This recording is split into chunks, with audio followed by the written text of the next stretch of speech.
This fall, you can go from New York to new pals on a Disney cruise. Welcome aboard, New York!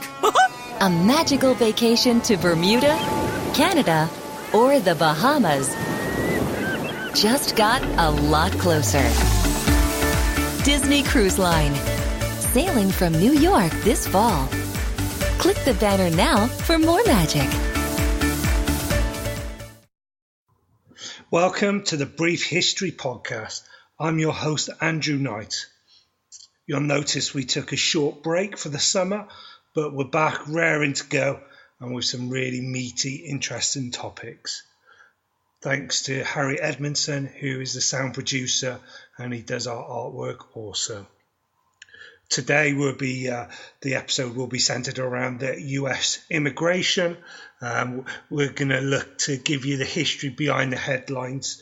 It's brief history, under an hour, perfect for your commute home, your lunch break, or in your precious free time. Find us anywhere you get your normal podcast from.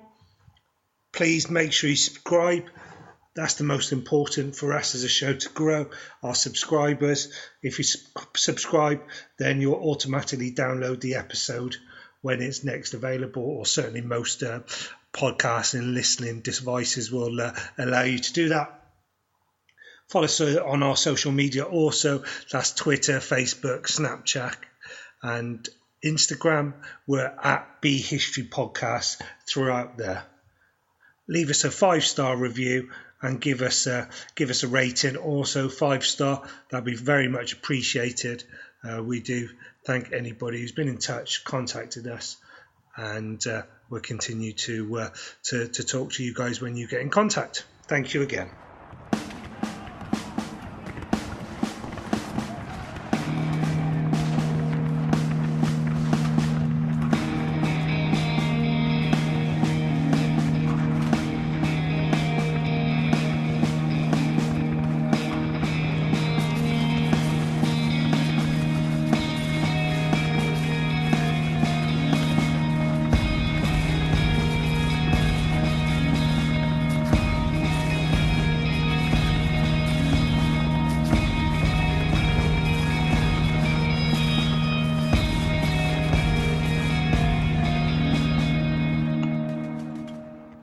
The history of the immigration to the United States details the movement of people to the US starting from the first European settlements from around 1600.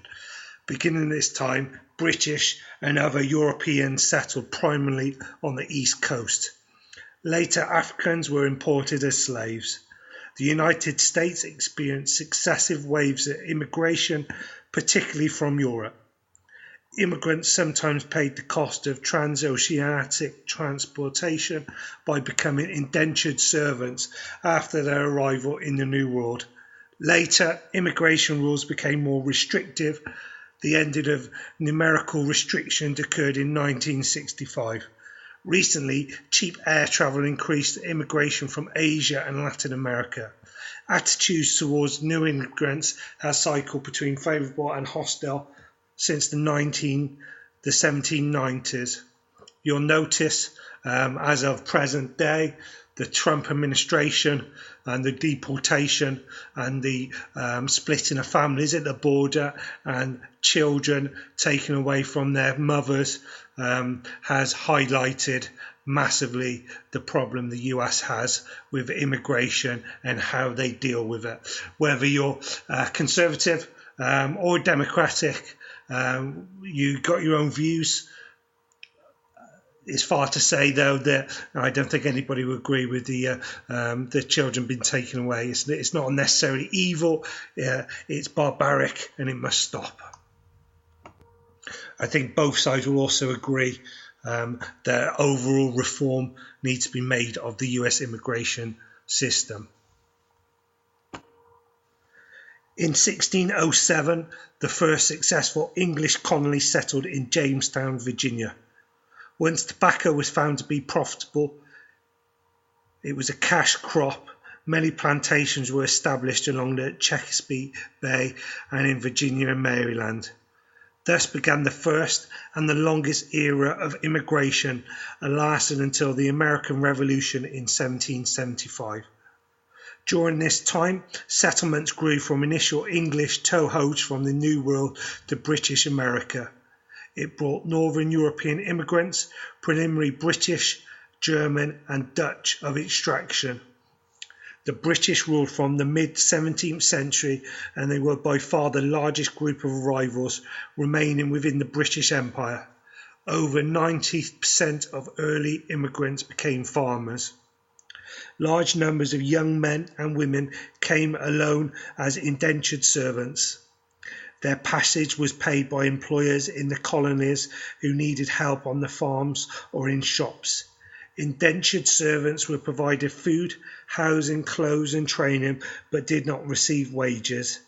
At the end of the indenture, usually around the age of 21, they were free to marry and start their own farms.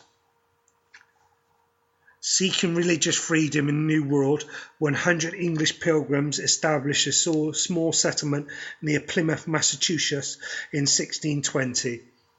Tens of thousands of English Puritans arrived, mostly from East Anglian parts of England, Norfolk, Suffolk and Essex, as well as Kent and East Sussex. They settled in Boston, Massachusetts, and adjacent areas from around 1629 to 1640 to create a land dedicated to their religion. The earliest New English colonies, Massachusetts, Connecticut, Rhode Island and New Hampshire, were established along the northeast coast.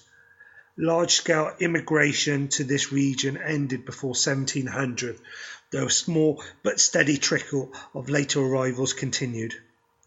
The New English colonists were most urban and educated of all their contemporaries, and they had many skilled farmers, tradesmen and craftsmen among them. They settled the first university, Harvard, in 1635 in order to retrain their ministers. They mostly settled in small villages for mutual support. Many had their own militia and common religion and common activities. Shipbuilding, commerce, agriculture and fishing were their main sources of income. New England's healthy climate, the cold winters killed the mosquitoes and other disease-bearing insects. Small widespread villages, minimalising the spread of disease, and abundant food supply resulted in the lowest death rate and the highest birth rate of any of these colonies. The eastern and northern frontier around the initial New England settlements were mainly settled by the descendants of the original New Englanders. Immigration to the New England colonies after 1640 and the start of the English Civil War decreased to less than 1%, about equal to the death rate in nearly all the years prior to 1845. The rapid growth of the New England colonies, approximately 900,000 by 1790, was almost entirely due to the high birth rate, below 3%, and the low death rate, below 1% per year. The Dutch preliminarily driven United East India Company first established settlements along the Hudson River in New York, starting about 1626. Wealthy Dutch patrons set up large landed estates along the Hudson River and brought in farmers who became renters. Other established rich trading posts to trade with Native Americans and started cities such as New Amsterdam, which is now known as New York City, and Albany, New York. After the British took over and renamed the colony New York, Germans from the Palatinate and Yankees from New England began arriving. Maryland, New York, New Jersey, Pennsylvania and Delaware formed the middle colonies. Pennsylvania was settled by the Quakers from England, followed by Ulster Scots, the Northern Irish, on the frontiers, and numerous German Protestant sects, including the German Palatines. The earlier colonies of New Sweden had small settlements on the lower Delaware River, with immigrants of Swedes and Finns. These colonies were absorbed in 1676. The middle colonies were scattered west of New York City, established in 1626, taken over by the English in 1644, and Philadelphia, Pennsylvania, established in 1682. The initially Dutch colony of New York had the most eclectic collection of residents from many different nations and prospered as a result of the major trading and commercial centre after about 1700. From around 1680 to 1725, the Pennsylvania colonial centre was dominated by Quakers for decades after they emigrated, mainly from North Midlands of England. During this time, the main commercial centre of Philadelphia was run mostly by prosperous Quakers, supplemented by many small farming and trading communities, with a strong German contingent located in several small towns in the Delaware River Valley. Starting around 1680, when Pennsylvania was founded, many more settlers arrived in the middle colonies. Many Protestant sects were encouraged to settle there for freedom of religion and good cheap land. Their origins were about 60% British and 33% German. By 1780, New York's population was around 27% descendants of Dutch settlers, about 6% were African, and the remainder were mostly English, with a wide mixture of other Europeans. New Jersey and Delaware had a major British population, with 7 to 11% German descendants and about 6% African population, with a small contingent of Swedish descendants of New Sweden. The colonial frontier was mainly settled from about 1717 to 1775. These were mostly Presbyterian settlers from northern England border islands, Scotland and Ulster, fleeing hard times and religious persecution. The fourth major centre of settlement was the western frontier, located in the western parts of Pennsylvania in the south, which was settled during the early to late 18th century by mostly Scots-Irish, with others mostly northern England borderlands. Some French Huguenots and Germans were also present. Between 250,000 to 450,000 Scottish-Irish migrated to America in the 18th century. The Scotch-Irish soon became the dominant culture of the Appalachians from Pennsylvania to Georgia. Areas where people reported American ancestry were the places where, historically, Northern English, Scottish and Scotch-Irish Protestants settled. In the interior of the South and the Appalachian region, Scotch-Irish American immigrants were made up of people from southernmost counties of Scotland and who had settled initially in Ireland. They were heavily Presbyterian and largely self-sufficient and generally hostile to Native Americans and Catholics. The Scots-Irish arrived in large numbers during the early 18th century, and they often preferred to settle in the back country and the frontier from Pennsylvania to Georgia, where they mingled with second-generation and later English settlers. They enjoyed the very cheap land and independence from established government common to frontier settlements. Often the main port of entry for these immigrants were Philadelphia, after which they, or many cases, descendants migrated west and south. The mostly agricultural southern English colonies initially had very high death rates from new settlers due to malaria, yellow fever and other diseases, as well as skirmishes with Native Americans. Despite this, a steady flow of new settlers, mostly from central England and London area, kept up population growth. Initially, the large plantations were mostly owned by friends, mostly minor aristocrats and the British appointed governors.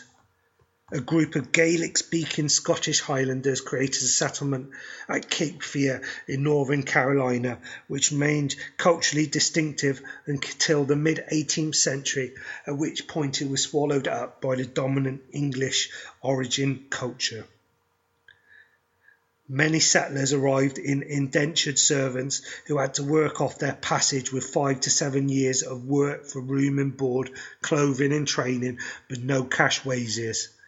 After these terms of indentures expired, most of the indentures settled small farms on the frontier. The southern colonies were about 55% British, 38% black, and roughly 7% German. The Atlantic slave trade preliminarily ceased after 1775 and was outlawed in 1808, although some slaves were smuggled in thereafter. After 1630, the initial areas of settlement had been largely cleared of Native Americans by major outbreaks of measles, smallpox, and bubonic plague, beginning decades before the settlers began arriving in large numbers. The leading killer was smallpox, which arrived in the New World around 1510 to 1530. While the 13 colonies differentiated in how they settled and by whom they had many commonalities, nearly all settled in financially by privately organised British settlers or families using in free enterprise without any significant English royal or parliamentary government support or input. Nearly all commercial activity was run in small, privately owned businesses with good credit both at home and in England, which were essential since they are often cash poor. Most settlements were largely independent of British trade since they grew or made nearly everything they needed. The average cost of imports per household was £5 to £15 per year. Most settlements were created by complete family groups with several generations often present. The population was typically rural, with close to 80% owning to the land they lived and farmed on. After in 1700, as the Industrial Revolution progressed, more of the population started to move to cities, much like that had happened in Britain. Initially, the Dutch and German Americans preliminarily spoke dialects brought over from Europe, while English was the main trade language. Governments and laws preliminarily occupied the English. The only major British institution to be abandoned was the aristocracy, noted by nearly universal absence. The settlers generally established their own popularly elected governments and courts on as many levels as they could, and were nearly all within years self-governing, self-supporting, and self-replicating. This self-ruling pattern became so ingrained that almost all new settlements would have their own government up and running shortly after arrival for the next 200 years. After the colonies were initially settled, their population growth was made up almost entirely of natural growth, with foreign-born immigrant populations rarely exceeding 10%, except in isolated instances. The last significant colonies to be settled, primarily by immigrants, were Pennsylvania in 1680s, the Carolinas 1663, and Georgia 1732. Even here, the immigrants came mostly from England and Scotland, with the exception of a large Germanic contingent to Pennsylvania. Elsewhere, internal American migration from other colonies provided all the settlers for each new colony or state. Populations grew by 80% at a 3% natural annual growth rate sustained over a 20-year interval. Over half of all new British immigrants to the south initially arrived as indentured servants.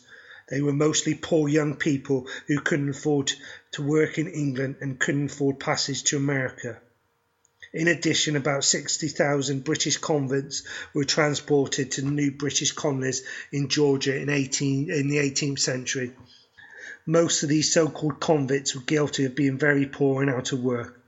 Serious criminals were generally executed. Ironically, these convicts were often the only immigrants with nearly complete immigration records, as other immigrants typically showed up with few or no records. Although Spain set up few forts in Florida, notably San Agustin, present-day St. Augustine, in 1565, they sent few settlers to Florida. Spaniards moving north from Mexico founded San Juan on the Rio Grande in 1598 and Santa Fe in 1607 to 1608.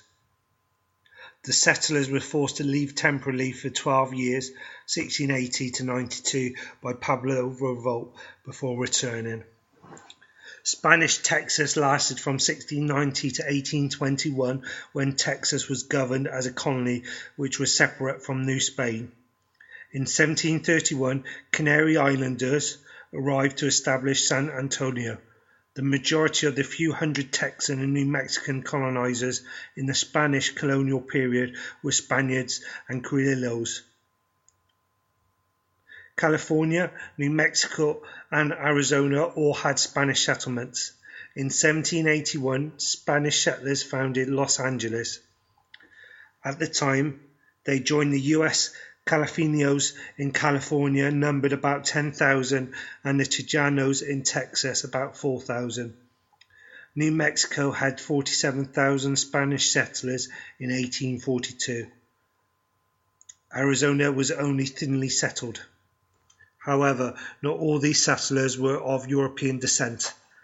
As in the rest of the American colonies, new settlements were based on the casta system, and although all could speak Spanish, it was really a melting pot of whites, native, and mestizos. In the late 17th century, French expeditions established a foothold on the St. Lawrence River, Mississippi River, and the Gulf Coast. Interior trading posts, forts, and cities were thinly spread throughout Louisiana, such as the St. Louis, Baton Rouge, Sault Ste. Marie, Prairie du Rocher, and Saint Genevieve. The city of Detroit was the third largest settlement in New France. New Orleans expanded, where several thousand French-speaking refugees from the region of Arcadia, now Nova Scotia in Canada, made their way to Louisiana following British expulsion, settling largely in the southwest Louisiana region now called Arcadia. Their descendants are now called Cajun and still dominate the coastal areas. It is estimated that 7,000 European immigrants settled in Louisiana during the 18th century.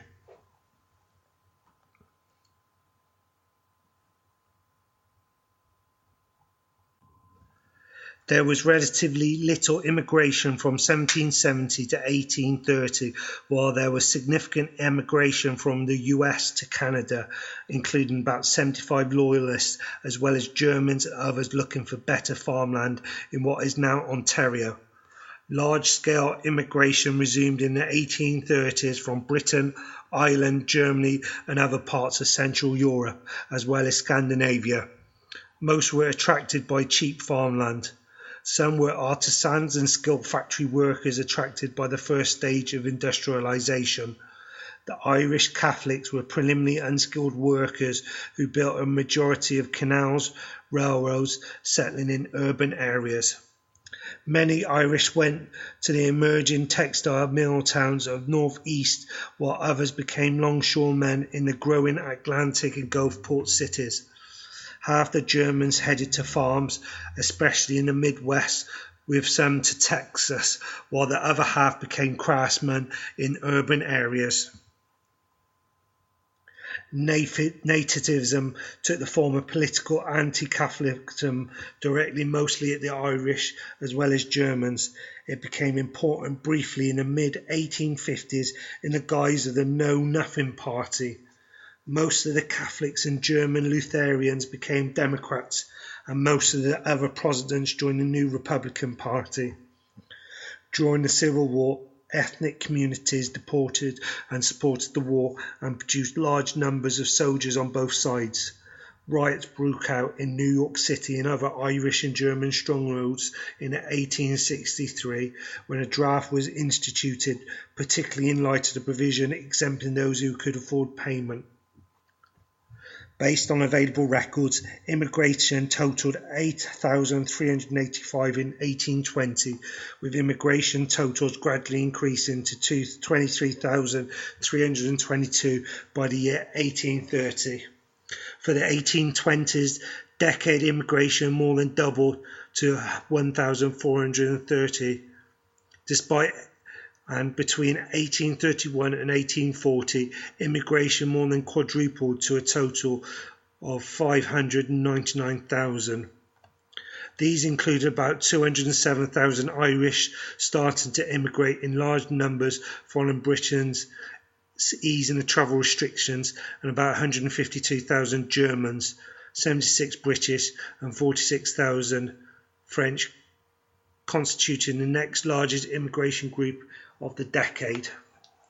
Between 1841 and 1850, immigration nearly tripled again, totaling 1,713,000 immigrants, including at least 781,000 Irish, 430,000 Germans, 267,000 British and 77,000 French.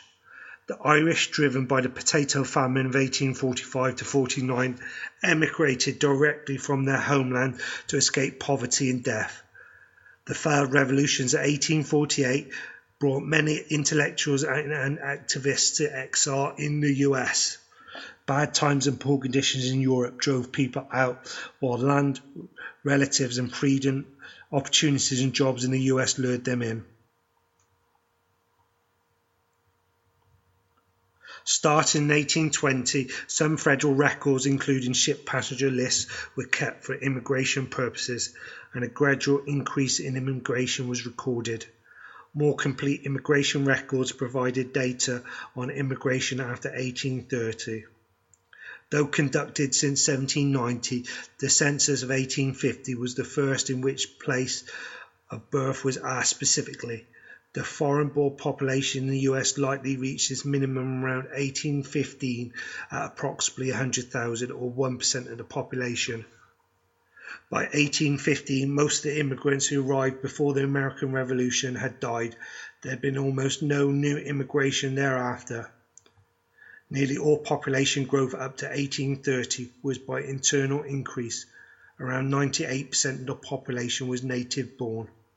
By 1850, this shifted around 90% native born. The first significant Catholic immigration started in the mid-1840s, shifting the population from around 95% Protestant down to 90% by 1850. In 1848, the Treaty of Guadalupe Hidalgo concluded the Mexican War, extended U.S. citizenship to approximately 60,000 Mexican residents in the new Mexican territory and 10,000 living in California. An additional approximate 2,500 foreign-born Californian residents also became U.S. citizens. In 1849, the California Gold Rush attracted 100,000 would-be miners from Eastern US, Latin America, China, Australia and Europe. California became the state in 1850 and with a population around 90,000. Between 1850 and 1930, about 5 million Germans migrated to the United States, peaking between 1881 and 1885, when 1 million Germans settled primarily in the Midwest. Between 1820 and 1930, 3.5 million British and 4.5 million Irish entered America.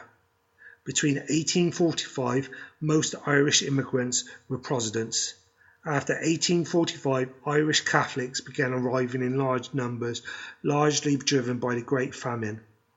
After 1880, larger steam-powered ocean-going ships replaced sailing ships, which resulted in lower fares and greater immigrant mobility. Meanwhile, farming improvements in southern Europe and the Russian Empire created surplus labour. Young people between the ages of 15 to 30 were predominant among newcomers. This wave of migration, constituting the third episode in the history of US immigration, may be better referred to as a flood of immigrants, as nearly 25 million Europeans made the long trip. Italians, Greek, Hungarians and Poles and other speaking Slavic languages made up the bulk of this migration. 2.5 to 4 million Jews were among them. Each group envisaged a distinctive migration pattern in terms of gender balance within the migration pool and the predominance of their migration. their literacy rates, the balance between adults and children, and the like. But they shared one overarching characteristic. They flocked to urban destinations and made up the bulk of the US industrial labour pool, making possible the emergence of such industries as steel, coal, automotive, textile and garment production, enabling the United States to leap in front of the ranks of the world's economic giants. Their urban destinations, numbers and perhaps their antipathy towards foreigners led to the emergence of second waves of organised xenophobia. By 1890s, many Americans, particularly from the ranks of well-off, white and native-born, considered immigration to pose a serious danger to the nation's health and security. In 1893, a group formed the Immigration Restriction League, and it, along with other similarly inclined organisations, began to press Congress for severe curtailment of foreign immigration. Irish and German Catholic immigration was opposed in the 1850s by the nativist Know Nothing movement. Originating in New York in 1843 is the American Republican Party, not to be confused with the modern Republican Party. It was empowered by popular fears that the country was being overridden by Catholic immigrants who were often regarded as hostile to American values and controlled by the Pope in Rome.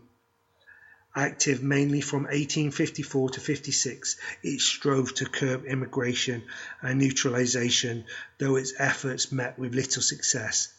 There were prominent leaders and largely middle class and Protestant memberships fragmented over the issue of slavery, most often joining the Republican Party by the time of 1860 presidential election.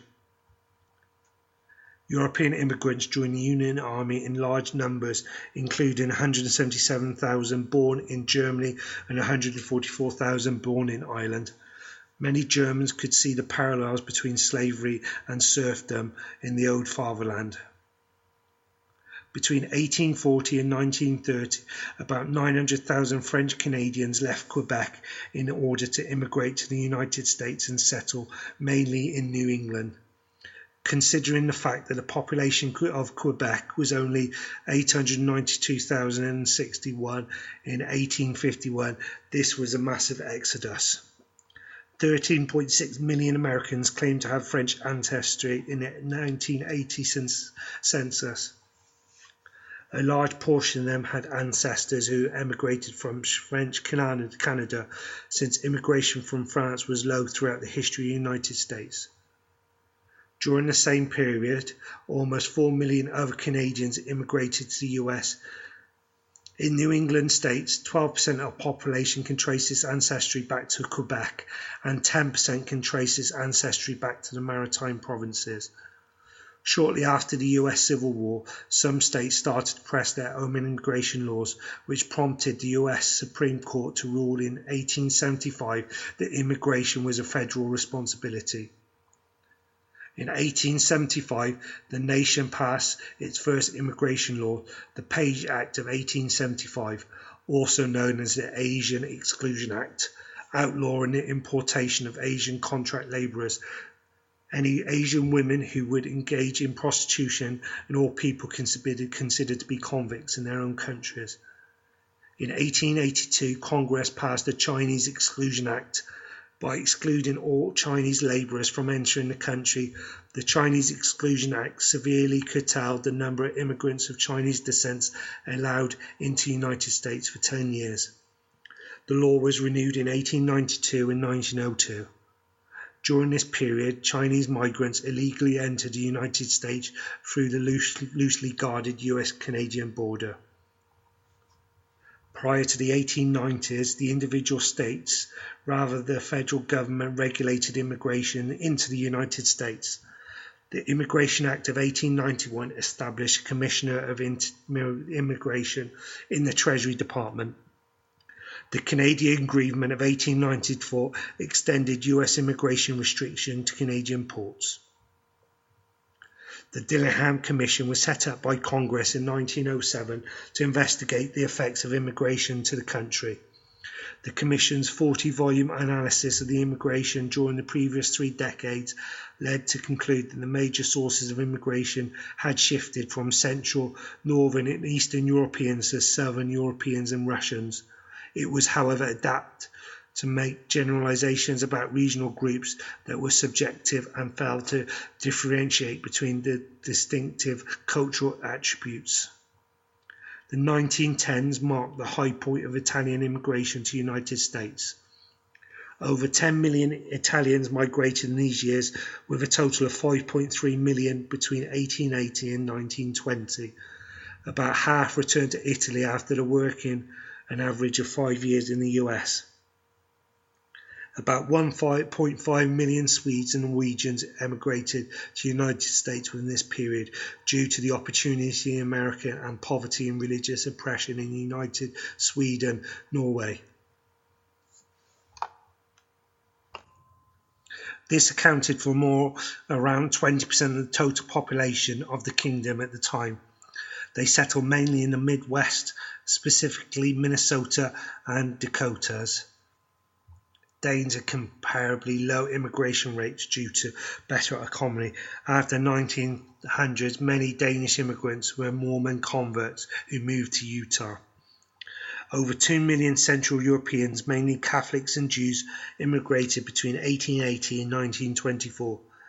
People of Polish ancestry were largely Central European ancestry group in the United States after Germans. Immigration of Eastern Orthodox ethnic groups were much lower. Lebanese and Syrian immigrants started to settle in large numbers in late 19th and early 20th centuries. The vast majority of the immigrants from Lebanon and Syria were Christians, but smaller numbers of Jews, Muslims and Druze were settled. Many lived in New York City's Little Syria and in Boston.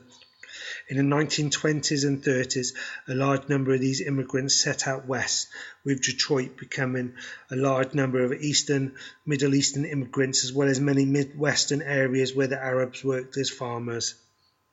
From 1880 to 1924, around 2 million Jews moved to the United States, mostly seeking a better opportunity in America and fleeing the pogroms of the Russian Empire.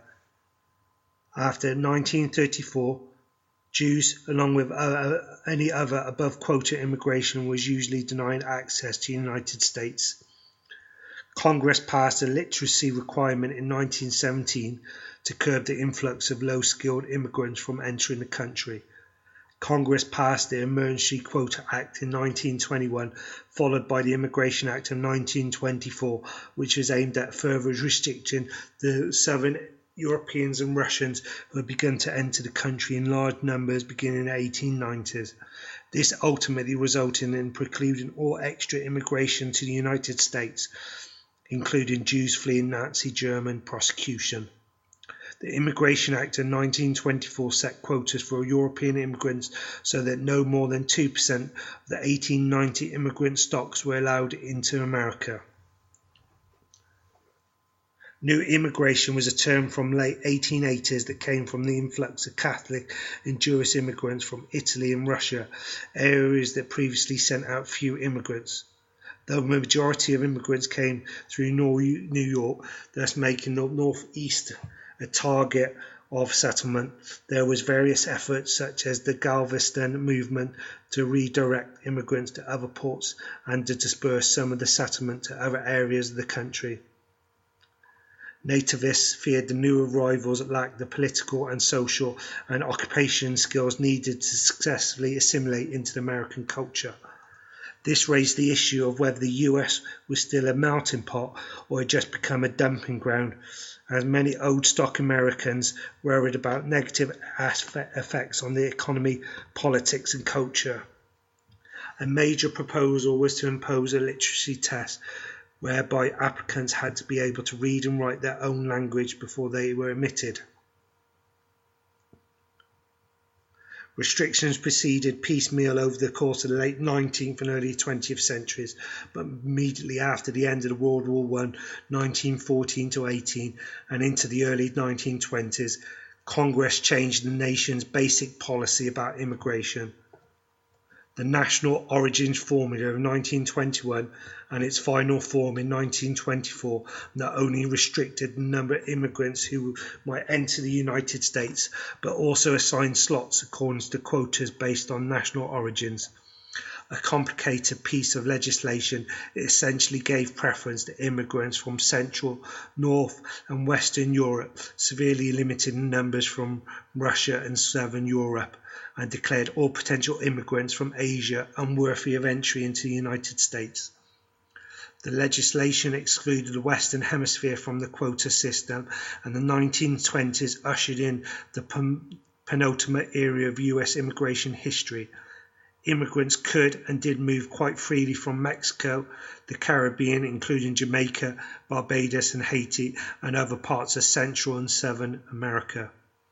This era which reflected the application of 1924 legislation lasted until 1965. During those 40 years, the United States began to admit case-by-case limited numbers of refugees.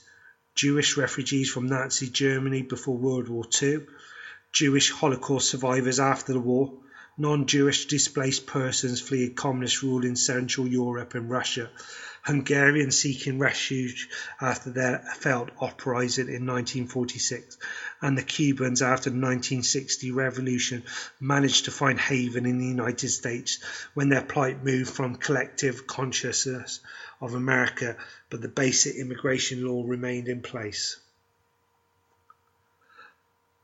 The Equal Nationality Act of 1934 allowed foreign-born children of American mothers and alien fathers who had entered America before the age of 18, who had lived in America for 5 years, to apply for American citizenship for the first time. It also made the naturalization process quicker for the alien husbands of American wives. This law equalized expatriation, immigration and neutralization and repatriation between women and men. However, it not applied retrospectively and was modified by later laws such as the Nationality Act of 1940. In 1934, the Tidings-McDuffie Act provided independence of the Philippines on July 4, 1946. In 1965, national origin quotas strictly limited immigration from the Philippines. In 1965, after the revision of the immigration law, significant Filipino immigration began, totaling 1.7 million by 2004.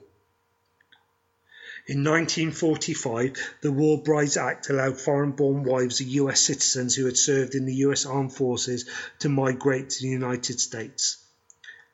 In 1946, the War Brides Act was extended to include the finances of the American soldiers.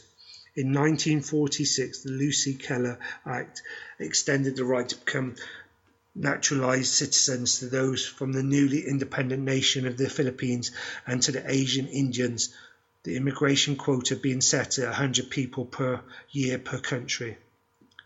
At the end of World War II, regular immigration almost immediately increased under the official national origins quota system as refugees from war-torn Europe began immigrating to the US. After the war, there were jobs for nearly everyone who wanted one, when most women employed during the war went back to their home. From 1941 to 1950, over 1 million people immigrated to the US, including 226,000 from Germany, 139,000 from the UK, 171,000 from Canada, and 60,000 from Mexico, and 57,000 from Italy. The Displaced Person Act of 1948 finally allowed displaced people of World War II to start immigrating. Some 200,000 Europeans and 17,000 orphans displaced by World War II were initially allowed to immigrate to the United States outside of the immigration quotas. President Harry S. Truman signed the first Displaced Persons (DP) Act of June 25, 1948, allowing entry for 200,000 DPs, then followed by the more accommodating Second DP Act of June 16, 1950, allowing entry for another 200,000. This quota, including the acceptance of 55,000 Volksdeutschen, required sponsorship for all immigrants. The American program was the most notoriously bureaucratic of DP programs, and much of the humanitarian effort was undertaken by charitable organisations such as the Lutheran World Federation, as well as other ethnic groups. Among them was an additional quota of 200,000 granted in 1953, and more in succeeding years. A total of nearly 600,000 refugees were allowed into the country outside the quota system, second only to Israel's 650,000. In 1950, after the start of the Korean War, the Internal Security Act barred admission of communists who might engage in activities, quote, which would be prejudicial to the public interest or would endanger the welfare or safety of the United States, end quote. In 1950, the invasion of South Korea by North Korea started the Korean War and left the war-ravaged Korea behind. There was little US immigration due to the national origin quotas of the immigration law. Significant Korean immigrations began in 1965 after a revision of the law totaling 848,000 by 2004. For more information on the Korea War, check out my previous episode.